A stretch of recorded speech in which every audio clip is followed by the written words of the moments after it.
อทำแม่เพิ่นก็ได้บอกแล้วนะอยากได้ทั้งใดดินดอนตอนเนี้ยมีแต่ว่าให้ลูกๆเลือกเอาเด้อจ้ะแม่นเหรอบ่าวเป็นนี่บ่ก็เลือกปรึกษากันเนาะ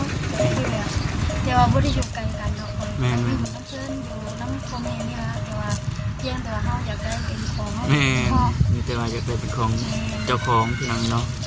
เฮ็ดเพื่อลูกเต้านี่แหละนับมือแห่งใหญ่ขึ้นลูกแต่ถามว่ามีคนอยู่น้ำพ่อแม่บ่นี่เนาะแม่เพราะทั้งสี่นี่เป็นลูกพกสาวพกเลยเจ้าโง่พ่อใหญ่กันได้แล้วกันยังมีน้องอีก3 คนเนาะยังมีน้องอีก3 คนก็เลยทางพ่อแม่คนพ่อมาแล้วก็เลยปรึกษากันพ่อแม่แล้วก็ปรึกษากันลูกทั้งผัวเลยตัดสินใจว่าน้องกันกับบอกเข้ามาสิเอาแน่ใดเช่นแน่ใดก็คือตามที่เขาเคยคิดไว้เนาะว่าอยากเป็นเพื่อนเป็นของตัวเองคันว่าจะกีฬาชื่อดินโดนก็ถ้าสิงานใดของน้องไปดินก็แพงเลยโอ้เนาะดินเส้นทางดินเส้นทางนี่น้อยเดียวนี่พี่น้องเนี่ยดินเบาคำกับสวินเลือกก็คืออยู่จุดนี้แหละวะนี่แหละอยู่มันจะเป็นไฮนาพี่น้องเนาะมันจะเป็นไฮนา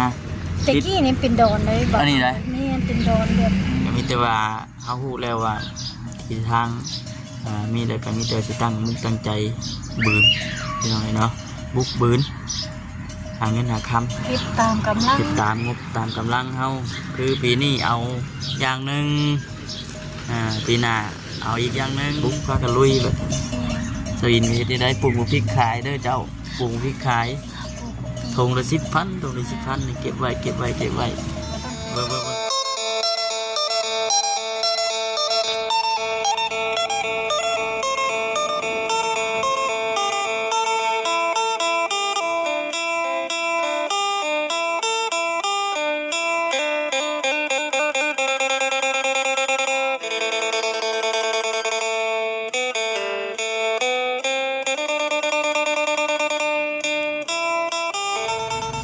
ใครขอจะขออย่างเงี้ยฮะ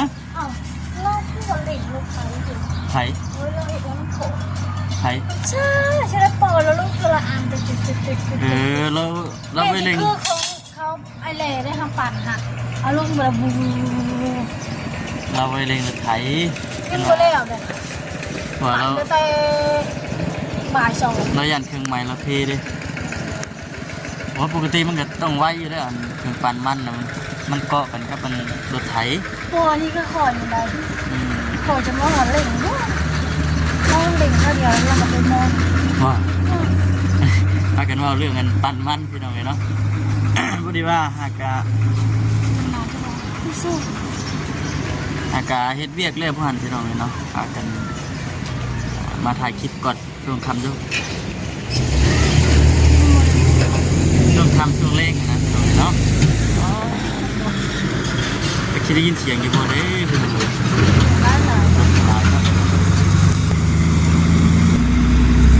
ผ่าเจ๋งเนาะครับพี่น้องเนาะคือกันมิตรว่า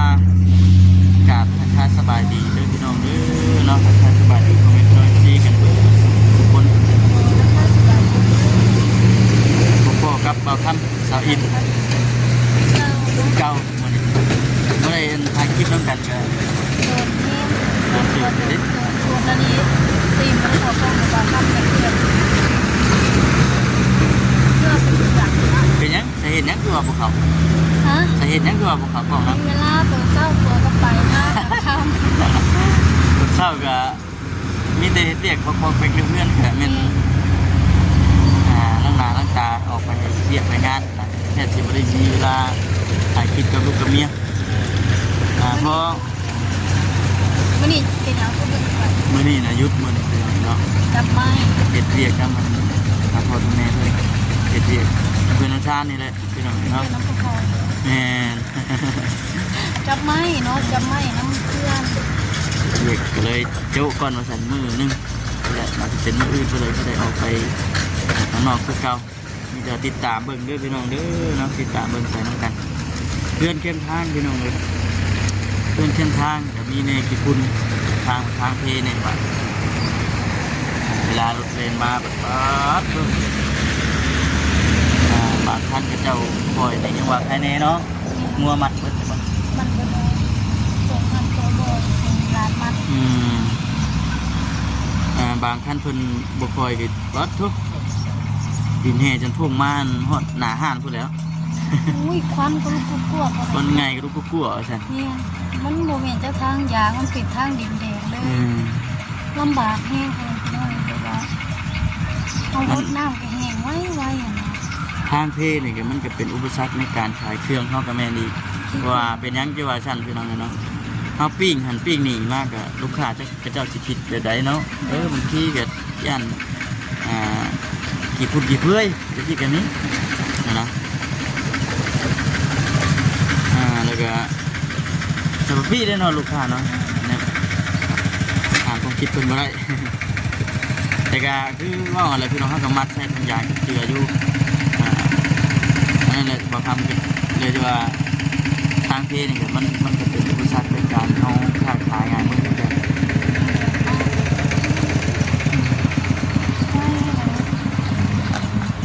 พอดีว่าลบคำแรงมากเลยมาถ่ายคลิปมามาลมกับพ่อแม่พี่น้องพี่ก่อนเหมือนกันช่วงคำช่วงเร่งหนังแย่งเบิ่งกันดินนางแย่งเมืองดินพี่น้องนะว่าสิเฮ็ดจังใดพากันวางแผนไว้เฮ็ดซีเป็นยังบ่ทันได้ฮู้จังได๋ว่าบอกคำสอินเฮ็ดมีแผนหยังเด้ว่าซั่นเนาะ ว่าอันเรื่องตัวนี้แกพากันคิดไว้ตั้งแต่โดนนี่แหละพี่น้องเนาะเพราะว่าแต่ว่าเฮายังบ่ทันได้มีงบให้ขึ้นที่นั่น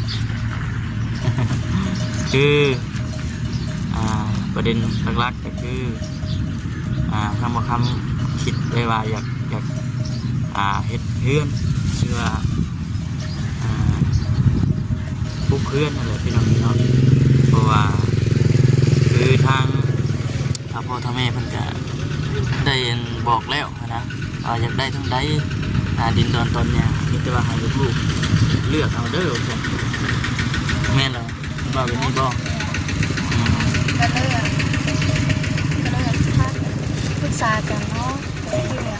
เดี๋ยวบ่ได้อยู่ไกลกันเนาะอยู่น้ำเพิ่นอยู่น้ำพ่อแม่นี่ละแต่ว่าเพียงแต่ว่าเฮาอยากได้เป็นของเฮามีแต่ว่าอยากได้เป็นของเจ้าของพี่น้องเนาะเฮ็ดเพื่อลูกเต้านี่แหละรับมือแห่งใหญ่ขึ้นลูกแต่ถามว่ามีคนอยู่น้ำพ่อแม่บ่นี่เนาะแม่เพราะทั้งสี่นี่เป็นลูกพกสาวพกเลยเรื่องงูพ่อกันนะได้แล้วกันยังมีน้องอีก3 คนเนาะยังมีน้องอีก3 คนก็เลยทางพ่อแม่คุณพ่อมาเลยก็เลยปรึกษากันกับพ่อแม่แล้วก็ปรึกษากันลูกทั้งผัวเลยตัดสินใจว่าน้องกันกับบอกเข้ามาสิเอาเนี่ยใดสิเนี่ยใดก็เลยว่าก็คือแบบตามที่เขาเคยคิดไว้เนาะว่าอยากเป็นเพื่อนเป็นของตัวเองคันว่าจะหาชื่อดินโดนก็ถ้าสิงามใดของน้องไปดินก็แพงเลยโอ้เนาะดินแค่ทางดินแค่ทางนี่น้อยเดียวนี่พี่น้องเนี่ยดินบอกคำกับสอินเลือกก็คืออยู่จุดนี้แหละบ่นี่แหละอยู่มันจะเป็นไฮนาพี่น้องเนาะมันจะเป็นไฮนาแต่กี้นี่เป็นดอนเลยอันนี้ไรนี่เป็นดอนแบบเป็นป่าแต่นี่นะป่าแต่ว่าเป็นเฮ็ดซาวน่าเลยเนาะแต่ว่าสมมุติเนาะพี่น้องเนาะสมมุติว่าเขาเสียเพื่อนที่ชาติไทยต้องได้ซื้อดินที่ว่ากระเจ้าจุกให้มันถมก่อนคือตัวนี้เนี่ยที่ว่าบอกคำบอกถ้าวางแผนไว้ตั้งแต่เรื่องนี่แหละพี่น้องเพราะว่าพ่อแม่บอกได้เนาะได้ยินเสียงอยู่บ่เนาะโหลดหลายแล้วผมต้องโหลดหลายเดี๋ยวนี้นะตะกี้โหลดไม่ได้หลายซ้ำนี่นะตะกี้นะเดี๋ยวนี้นะลูกใหญ่กันหลายโหลดแบบสุดแก่นั่นแก่นี่หลายแน่นั่นแหละพี่น้องก็เลยปรึกษาหารือกันแล้วกับลูกกับเมียทำมาทำไปเลยกับตัวเองคนนี้เลยอยากได้หลักๆเลยคือเอาดินมาถมก่อนนะเอาดินมาถมแล้วจังสิได้ซื้อเสามา ก็มีแต่ว่าเฮาฮู้แล้วว่าทิศทางมีแล้วก็มีแต่สิตั้งมุกตั้งใจบืนพี่น้องเนาะบุกบืนหาเงินหาคำ ผมทีก่อนคันห้องบ่ถมนี่คือมันแบบ มันสิลุกนะ มันตามมันเป็นไหนามันตามแบบว่าเวลาฝนฟ้าลงมันสิมีน้ำเขาต้องถมก่อนเดี๋ยวก็จะเอาว้ามาเบิ่งน้องกันรอที่พากันได้อย่างสำเร็จลงเลยเนาะเดี๋ยวสิพากันอัปเดตลงเรื่อยๆเรื่ แม่ อย ถมเฉพาะบนเฮาสิเฮ็ดเฮือนใส่นะหลังเฮือนใส่นะมันก็บ่แค่มันว่าเฮ็ดกับบ่ใหญ่หลังบ่ใหญ่บ่โตพี่น้องเฮ็ดพอได้ส้นแดดส้นฝน พอให้ลูกให้เมียพอได้ส้นแดดส้นฝนว่าซั่นเฮ็ดตามงบตามกำลัง ๆร้อยกับเป็นของเฮาไว้ แม่น คิดตามกำลัง เฮ็ดตามงบตามกำลังเฮาคือปีนี้เอาอย่างหนึงปีหน้าเอาอีกอย่างหนึง10 ปีเฮาสิบ่แล้วบ่ อาจจะ อาจจะบ่แล้ว เฮานี่อาจสิอยู่ห้องพูดว่าประโยค นั่นแหละพี่น้องเนาะมีแต่ว่าอย่างซากอะแต่ละปีนี่ นี่ อา แต่ หา ว่าร อาหารเงินได้ชำไรก็ต้องเอามาชำนั่นนะคือเป้าหมายหลักๆนี่ก็คือเสากับเป็นดินถมในปัจจุบันนี้นะกันว่าบ่ค้ำคิดเนาะคิดมาตลอดว่าแค่นั้นว่าสิทาเฮ็ดตอนเฮามีจักยามใดเฮาสิมีเงิน แม่จังนั้นเลยต้องบ่พูดเลย ก็เลย จะถามว่าตอนนี้ทั้งคุณน้องอาชีวะตอนนี้มีระบ่จึงอยากเฮ็ดบ่มีเด้อของน้องบ่มีแต่ว่าอยากลงมือเฮ็ดอยากลอง อยากลองเบิ่ง อยากลองเสี่ยงเบิ่งว่าน้องเฮ็ดได้จังไดอยากลองแบบก็สิว่าแนวใดอยากลองเสี่ยงอยากลองเฮ็ดอยากลงมือเฮ็ดของน้องเนาะคันได้แต่คิดก็คือแบบเฮาก็ยังบ่ฮู้ว่าเฮาสิได้จังได แม่นแต่ว่าเฮ็ดตามงบตามกำลังมีหน่อยก็ชื่อหน่อยพี่น้องเนาะมีหลายเฮาก็ชื่อหลายทุก แต่ คน ว่าเฮ็ดย้อนอย่างเดียวคือค่าสร้างแพงนี่บ่แม่นพี่น้องค่าสร้างเดี๋ยวเฮาซื้อเครื่องกับค่าสร้างนี่เกือบแบบแพงกว่าค่าเครื่องเฮาซื้อได้ค่าสร้าง มีแต่ว่าสิพายายามพากันบุกพากันลุยแบบสวินมีที่ได้ปลูกพริกขายเด้อเจ้าปลูกพริกขายทงละ10,000ทงละ10,000นี่เก็บไว้ บ่ต้องคิดโอ้ยดีได้สิได้ตั้งโอ้แล้วบาดนะได้สิได้ย่อ เอาแต่ละเดือนเนาะบ่นั่นบ่เดี๋ยวนี้กำลังมิดหน้าคุมพี่น้องเลยเนาะปลูกพริกเฉย กาล ปลูก ตี กำลังติด กาลตีเนาะ นั่นแหละก็เลยมานั่งโอ้นั่งร่มกันกับพ่อแม่พี่น้องที่แล้วก็ต่างแจ้งข่าวดีสั่งข่าวดีได้เนาะใกล้สิสิ้นปีใหม่แล้วพี่น้องเนาะทางบอกคำกระซิบก็มีข่าวดีเข้ามาอยู่ แต่ว่ายังบ่มีหยังให้เพิ่นตัวเพิ่นให้มาคนแร แม่ กบ่มีหยังมาเลี้ยวไปหา เดี๋ยวจะหาตอบแทนบุญคุณเพิ่นอันนี้ก็มันบ่ง่ายๆกับมันตรงกันนะตรงกันกับอันที่ว่าบอกคำขึ้นบางทีทางพ่อแม่เอ่ยนะเนาะนี่คือตัวนี้นะเขาวางแผนกันไว้ตั้งแต่โดนแล้วพอมีโอกาสก็สิกะห่วยให้มีกำลังใจแล้วบัดนี้ ล้นลามเลย โอ้กำลังใจล้นหลามเลย ใส่ถุงบ่ พูดแล้ว จังไรก็คือว่าในพี่น้องเนาะจังไรก็มีแต่ว่าฝากทางพ่อแม่พี่น้องที่เข้ามาอันไม่ยังเลย เขาจี อืม ต้องใส่ลาเอาเขาจีมาให้ ไหน อัน นี่ นี้ชีวิตต้องใส่ลาเด้ ประชาชน ต้องใส่ลา จังไรก็คือว่าแล้วพี่น้องเนาะรถลายที่อันนี้บ่ มาเยี่ยมนะครับ หาโอกาสว่าเนี่ยมันจะได้ยินเสียงอีกบ่ ที่ว่าโอ้ยเคยบังคับถ้าแต่ก็อาจจะปากวาวๆอยู่แบบว่า เห็นว่ามีไม้นี่คืออยู่เนาะ เนี่ยเก็บมือสิไม่ เพื่อนก็อยากได้ อยากได้หลายอย่าง เพื่อนก็อยากได้ นะก็อยากได้ปลาสวน จับ เนาะ ปลาหลายมือ เอาจังไรก็มีแต่ว่าฝากทางพ่อแม่พี่น้องที่เข้ามาเป็นกำลังใจให้เด้อพี่น้องเด้อน้องเข้ามาเบิ่งมาชมแล้วก็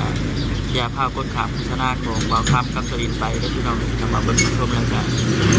กดไลค์กด แชร์กดติดตามคอมเมนต์กันติชมกันได้พี่น้องเนาะ ฝากเด้อเนาะจังใดกับมาเบิ่งมาดูน้ำกันว่าเฮาสองคนได้สนใจหรือว่าสิเฮ็ดบ่ได้เลยหรือว่าสิเฮ็ดได้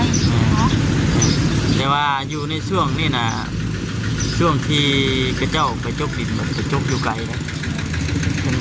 เห็นว่าเขาไปบอกกระเจ้ามากกับมาอยู่พี่น้องเนาะแต่ว่าราคามันจะแพงขึ้นกว่าเก่าอีก ถ้าต้องเก็บเงินไว้ แม่ต้องทอน ฝากเงินก่อนไว้ ต้องทอนเงินไว้ก่อน แต่ว่าเนาะราคามันก็ดินมันแพงเลยของพี่น้อง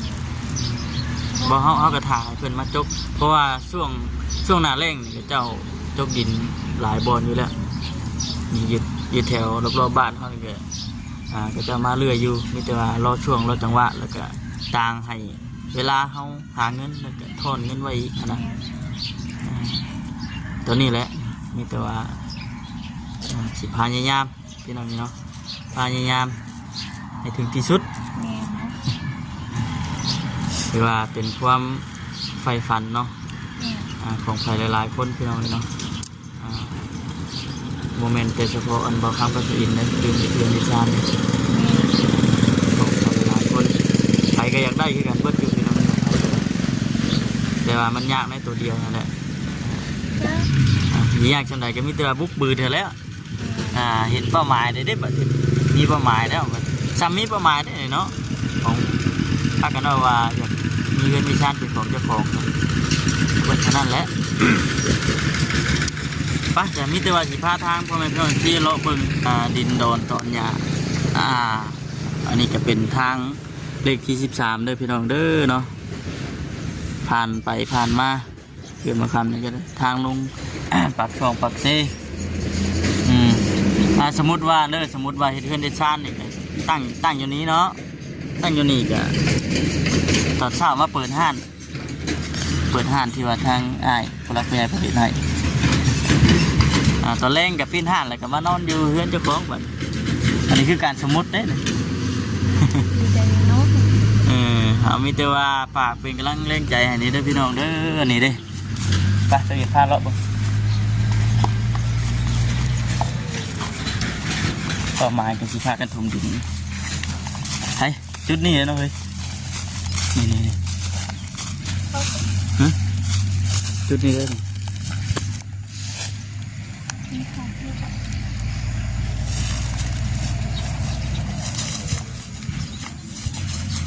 ถ่ายรูปก่อนมุมมืดเนาะมานี่พี่แม่ให้เลยถ่ายรูปบรรยากาศค่อยคำยามแรงจะถ่ายหรือเปล่าเนี่ยจะถ่ายรูปหรือเปล่าแหมถ่ายรูปนี่แหละคือพื้นที่ที่ว่าเขาพากันลงมือคือมือที่ว่าเอาดินเอาตอนมากเป็นสีช่างไอ้กระเจ้าเถิกเลยนะรุดเลยเนาะ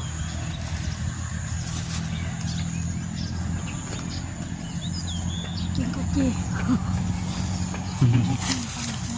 ปะจ้ะนี่แต่ว่าคลิปนี้ก็คือคลิปจบเพียงแค่นี้พี่น้องเนาะนี่แต่ว่าฝากทางพ่อแม่พี่น้องFCเขาเป็นกำลังแรงใจให้ในเด้อพี่น้องเด้อเนาะลองพี่น้องเนาะบ่ลองบ่ฮู้คือเพิ่นว่ากันนะอยากฮู้ต้องลองเราอยู่อยากได้ต้องเสี่ยงคนอยากได้ต้องเสี่ยง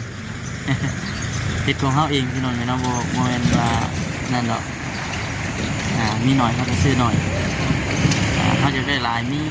เขาจะได้หลายก็หาเงินกินโอเคแม่นไปพี่น้องเนาะสบายดีเด้อบ๊ายบาย